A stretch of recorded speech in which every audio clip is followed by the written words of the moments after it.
पवित्र रज उत्सवर आज पहली रजर आपण समस्त अनेक अनेक मो तरफ शुभेच्छा एवं अभिनंदन। आज ये रज महोत्सव पहली रज आज ये जो ओडियार अस्मिता एवं आम संस्कृतिर ये महान गणपर्व रज उत्सव एवं आज प्रथम थर करी आमर नुआ सरकार आसला परे आज रज पर्व को पालन करने आज आमर ये प्रतिष्ठान तरफ जो भाव में आयोजन कर निश्चित भाव मु समस्त धन्यवाद दूसरी आज ये कार्यक्रम में उपस्थित आमर मान्यवर विधायक नूतन भाव में निर्वाचित होकर आसीथिबा आपण मानकर आशीर्वाद रे श्री बाबू सिंह महोदय जोरदार करगड़े देवा स्वागत करवा माँ मंदिर हुड़ भी देवा एवं आज उपस्थित कार्यक्रम को सफलता सफलतार रूपायन करुवा शासन सचिव मैडम शालिनी पंडित महोदया आमर वरिष्ठ नेता भारतीय जनता पार्टी जगन्नाथ प्रधान महोदय एवं आमर अति आपण मान अति आमर पीटी ओपा निर्देशक महोदय एवं आमर कार्यक्रम को सहयोग करुवा म्यूजियम सुपरिटेडेंट भाग्यलिपि अपा समस्त आज ये कार्यक्रम अनेक अनेक शुभेच्छा अभिनंदन जनाऊँ। आज सुजोग मिलला आपण मान सहित मिशा ये सरकार नुआ कर नूतन भाव दायित्व नेला प्रस्ताव आसला ना रज उत्सव अच्छी एवं जीवाई साधारणतः भाव में रज महोत्सव आम ये अंचल आम समस्ते गोटे वर्ष पर्यंत आम अपेक्षा कर रज केवे आसो एवं रज आसिले आम समस्ते अति खुशी होता नुआ वस्त्र परिधान करी एवं से कौन की पान कहती रजपान ना आउ कौन ना रजपान गोटे स्वतंत्र पान से मिठा पतर रजपान हम आम समस्ते माँ भूणी मैंने बड़ भाई मैंने समस्ते पान खावापे एवं समुदाय स्पेशल में गोटे रज पिठा गोटे रज पिठा हुए ना पोड़ पिठा आज ये कि ना किसी अच्छी tourism department of DC stall रज पिठा हो रजपान हो आम समस्ते गोटे खुशी आनंद रज महोत्सव को प्रायतः 4 दिन धरी आम ओडिशा एक गणपर्व हिसाब से आम यहाँ पालन कर सहित अनेक जगार आमर जो मैंने बड़ भाई माने बुढ़ा लोक मैंने वयस्क से प्रस्तुति है कौ गोटे गछ मूले किंवा कौ गाँ मुंड खटी ताश खेल बोधे न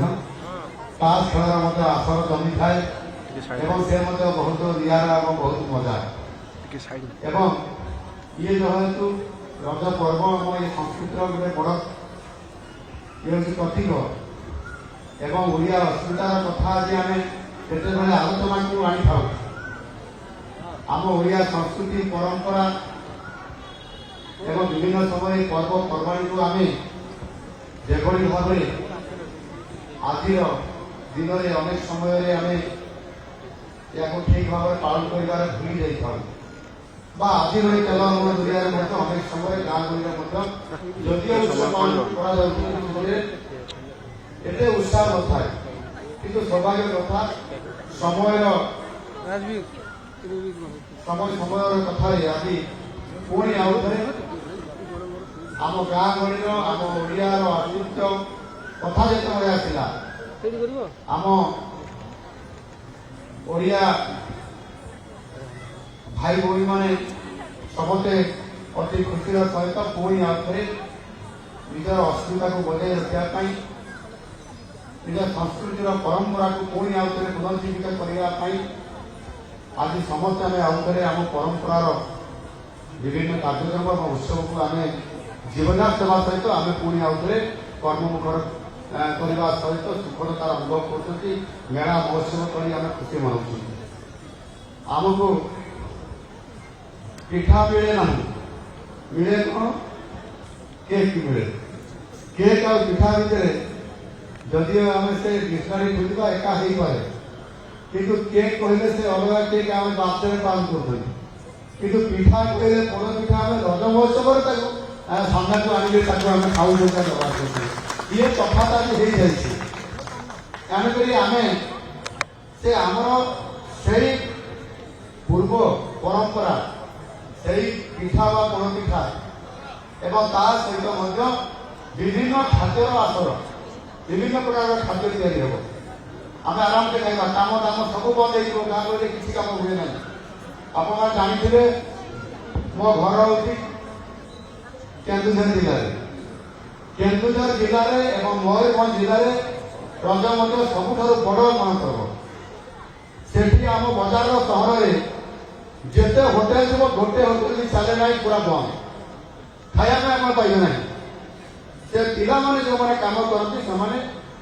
ସହର ବଜାର ଛାଡ଼ି ଗାଁକୁ ଯାଆନ୍ତି ଆଉ ବଡ଼ ପ୍ରତୀକ ହେଉଛି ରଜ ମହୋତ୍ସବର ହେଉଛି ଦୋଳି ବିଭିନ୍ନ ପ୍ରକାରର ଦୋଳି ଆପଣମାନେ ଦେଖିବା ପାଇଁ ପାଇବେ ନୂଆ ବସ୍ତ୍ର ପରିଧାନ କରିକି ଆମର ମା ମାନେ ଆମର ଝିଅମାନେ ଏବଂ ଭାଇମାନେ ମଧ୍ୟ ସମସ୍ତେ ଗାଁରେ ବୁଲିବା ବିଭିନ୍ନ ଜାଗାକୁ ଯିବା ବିଭିନ୍ନ କାର୍ଯ୍ୟକ୍ରମ ସାମିଲ ହେବା ଏଇ ଗୋଟିଏ ବହୁତ ବଡ଼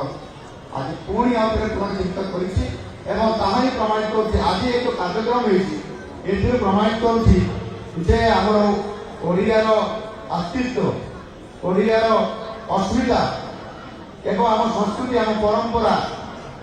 ଆମେ ସମସ୍ତଙ୍କୁ କେହି ଭୁଲି ନାହୁଁ ଆଉ ଆଜି ସମସ୍ତେ ଏଇଠି ଏକାଠି ହେଇକରି ରଜ ମହୋତ୍ସବ ପାଳନ କରୁଛନ୍ତି ଏବଂ ସେଥିପାଇଁ ମୁଁ ନିଶ୍ଚିତ ଭାବରେ ଆପଣମାନଙ୍କୁ ଧନ୍ୟବାଦ ଦେବି ମୁଁ ଲମ୍ବା କଥା କହିବି ନାହିଁ କି ଭାଷଣ ଦେବାର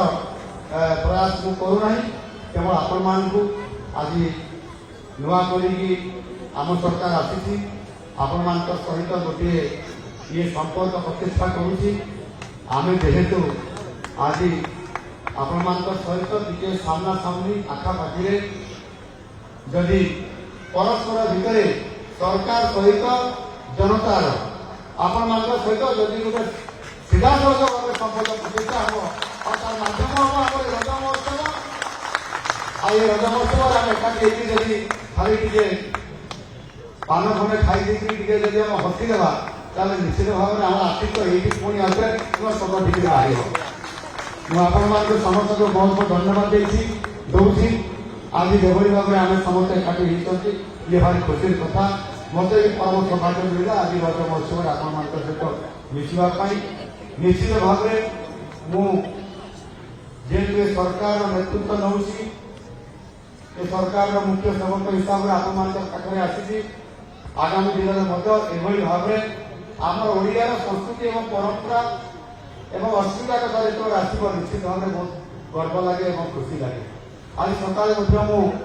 ଆପଣଙ୍କର ଏ ସାମ୍ନାକୁ ଆସିଥିଲି ଆମର ବକ୍ସି ଜଗବନ୍ଧୁ ଷ୍ଟାଚୁ ବା ପ୍ରତିମୂର୍ତ୍ତିରେ ଆସିଥିଲି ଆମର ବଡ଼ ପୁତ୍ର ଆମର ପାଇକ ପୁଅ ଯିଏକି ଭାରତ ବର୍ଷର ସ୍ୱାଧୀନତା ସଂଗ୍ରାମର ଲଢ଼େଇରେ ସବୁଠାରୁ ପ୍ରଥମ ସିପାହୀ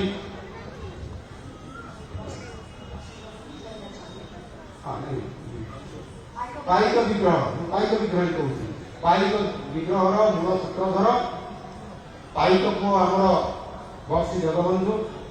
ଭାରତ ବର୍ଷର ପ୍ରଥମ ସ୍ୱାଧୀନତା ସଂଗ୍ରାମର ସୂତ୍ରଧର ଥିଲେ ଏବଂ ସାରା ଓଡ଼ିଆର ଅସ୍ତିତ୍ୱକୁ ସିଏ ଯେଭଳି ଭାବେ ନିଜର ବୀରତ୍ୱରେ ଆଜି ପ୍ରତିଷ୍ଠା କରିଯାଇଛନ୍ତି ଓଡ଼ିଆ ଜାତିକୁ ତାହା ଆମେ କେବେ ଭୁଲି ପାରିବା ନାହିଁ। ଇଏ ନିଶ୍ଚିତ ଭାବରେ ସେଥିପାଇଁ ତାଙ୍କୁ ଶ୍ରଦ୍ଧାଞ୍ଜଳି ଦେବା ସହିତ ତାଙ୍କ ପାଖରୁ ଆଶୀର୍ବାଦ ଦେବା ପାଇଁ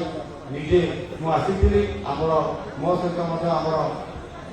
ଦୁଇ ଉପମୁଖ୍ୟମନ୍ତ୍ରୀ ଆସିଥିଲେ, ଆମର ଆଉ ଦୁଇ ଜଣ ମନ୍ତ୍ରୀ ମଧ୍ୟ ମହୋଦୟ ମଧ୍ୟ ଆସିଥିଲେ ଏବଂ ନିଜେ ବାବୁ ସିଂହ ଆମର ବିଧାୟକ ମଧ୍ୟ ଉପସ୍ଥିତ ଥିଲେ, ଦର୍ଶନ କରିଥିଲେ। ତାପରେ ଆମେ ଜୟୀ ରାଜଗୁରୁ ଏବଂ ଆମର ବକ୍ସି ଆମର ଡକ୍ଟର B.R. ଆମ୍ବେଦକର ତାଙ୍କ ପ୍ରତିମୂର୍ତ୍ତିରେ ଆମେ ପୁଷ୍ପାଞ୍ଜଳି ଦେଇଥିଲୁ। Doctor R.N. ସିଂଦେଓ ଯିଏକି ଆମର ଓଡ଼ିଶାର ପୂର୍ବତନ ମୁଖ୍ୟମନ୍ତ୍ରୀ, ତାଙ୍କୁ ସମ୍ମାନ ଦେବା ସହିତ ଓଡ଼ିଆ ଅସ୍ମିତାକୁ ମନେ ପକାଇବା ଏ ସମସ୍ତ କାର୍ଯ୍ୟକ୍ରମକୁ ଆମ ସରକାର ବହୁତ ଗୁରୁତ୍ୱ ଦେଉଛନ୍ତି। ଆଗାମୀ ଦିନରେ ମଧ୍ୟ କୌଣସି ପରିସ୍ଥିତିରେ ଓଡ଼ିଆର ଅସ୍ତିତ୍ୱ, ଓଡ଼ିଆର ପ୍ରତୀକ, ଓଡ଼ିଆର ସମ୍ମାନକୁ ନିଶ୍ଚିତ ଭାବରେ ଏହି ସରକାର ଗୁରୁତ୍ୱ ଆରୋପ କରିବା ସହିତ ଆପଣମାନଙ୍କ ସହିତ ଓଡ଼ିଆ ଅସ୍ମିତାକୁ ଯୋଗଦାନ ଦେବେ এই কথা নিশ্চিତ ଭାବରେ ଆପଣମାନଙ୍କ ନିକଟରେ ଆଜିର ରଜ ମହୋତ୍ସବରେ ମନେ ପକାଇ ଦେବା ସହିତ ମଧ୍ୟ ପୂର୍ଣ୍ଣ ପ୍ରତିଶ୍ରୁତି ଆପଣମାନଙ୍କ ପାଖରେ ମୁଁ ରଖୁଛି ଯେ ସମ୍ମାନକୁ ସାରା ଭାରତ ବର୍ଷରେ ଉଚ୍ଚା କରିବା ପାଇଁ ନିଶ୍ଚିତ ଭାବରେ ସରକାର ଆଗାମୀ ଦିନରେ ସମସ୍ତ କଥାକୁ ରଖିବେ। ତା ସହିତ ମଧ୍ୟ ଯେତେବେଳେ କଥା ଆସୁଛି ନୂଆ ଓଡ଼ିଶା ଗଠନ କରିବାର କଥା ଏବଂ ବିକଶିତ ଭାରତ ଯେତେବେଳେ 2047 ମସିହାରେ ହେବ ତା ପୂର୍ବରୁ 2036 ମସିହାରେ ଆମ ଓଡ଼ିଶା ବା ଉତ୍କଳ ପ୍ରଦେଶକୁ ସ୍ୱତନ୍ତ୍ରତା ଦେବାରେ ଆମକୁ 2036 ମସିହାରେ ଯେତେବେଳେ 100 ବର୍ଷ ପୂର୍ତ୍ତି ପାଳନ କରାଯିବ ସେତେବେଳେ ନିଶ୍ଚିତ ଭାବରେ ଏ ବୀର ଓଡ଼ିଆ ଜାତି ଆଉ ପଛରେ ନଥିବ, ଭାରତ ବର୍ଷରେ ସର୍ବାଗ୍ରେ ଥିବ। ଏ ପ୍ରତିଶ୍ରୁତି ମୁଁ ନିଶ୍ଚିତ ଭାବରେ ଆପଣମାନଙ୍କୁ ଦେବା ପାଇଁ ଚାହେଁ। ଏତିକି କହି ମୋର ବକ୍ତବ୍ୟ ଶେଷ କରି ଧନ୍ୟବାଦ। ଭାରତ